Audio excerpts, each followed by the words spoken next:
Hier in Hollerbrunn, ungefähr 50 Kilometer nördlich von Wien, ist das Frauenbildungs- und Beratungszentrum und wir sind verabredet mit der Geschäftsführerin Ursula Hein. Wir haben ganz viele verschiedene Fördergeber und Fördergeberinnen. Wir arbeiten als Familienberatungsstelle, als Frauenservicestelle, wir machen Prozessbegleitung, wir haben im Haus eine Notwohnung für obdachlose Frauen und ihre Kinder. Wir haben verschiedene andere kleinere Seminare, aber ein sehr großer Bereich ist also auch unsere Arbeit mit arbeitslosen Frauen, die vom AMS gefördert wird. Also es hat sich konkret verändert, dass die Familienberatungsstellen gekürzt wurden. Das betrifft jetzt nicht nur uns, sondern alle Familienberatungsstellen in ganz Österreich. Das ist schon ein großes Thema, weil es einfach so ist, dass ganz österreichweit 18.000 Beratungen nicht mehr durchgeführt werden können, die früher durchgeführt wurden. Wobei man auch sagen muss, es geht nicht ausschließlich um Beratungsstellen, sondern es geht auch um andere frauenpolitische Bereiche. Also es gibt Zeitschriften, die kein Geld mehr kriegen. Es gibt einfach verschiedenste frauenpolitische Themen, die offensichtlich nicht mehr, also ich sage es jetzt so, erwünscht sind und daher eben die Förderungen eingestellt werden. Das ist jetzt gar nicht so, dass ich das Gefühl habe, also da wird jetzt, ich weiß nicht, eine Beratungsstelle nach der anderen zugesperrt oder so. Das ist gar nicht der Punkt, aber es wird da mal ein paar tausend Euro abgezwackt von irgendwo. Ja. Es sind teilweise auch so wichtige Dinge. Ja. Es hat ein Projekt gegeben, wo Polizistinnen geschult wurden zum Thema häusliche Gewalt. Das gibt es nicht mehr.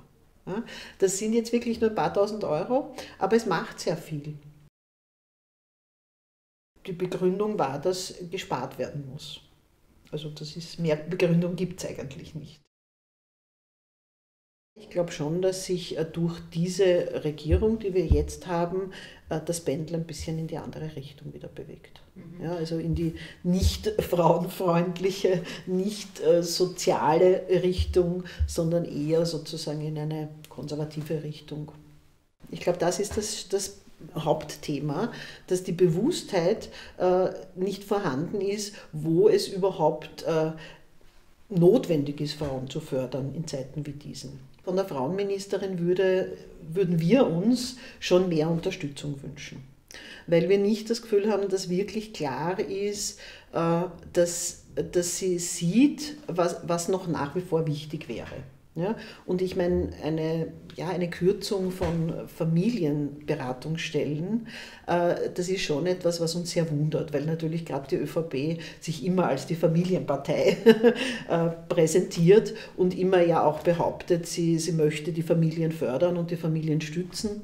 Und dann wird gerade in einem Bereich, wo es gar nicht um Frauenpolitik geht, weil die Familienberatungsstellen sind natürlich auch für Kinder und für Männer da, also das ist ja nicht etwas, was jetzt ausschließlich frauenpolitisch ist, wird gerade in so einem Bereich gekürzt, der für Familien, die in schwierigen Situationen sind, so wichtig sind.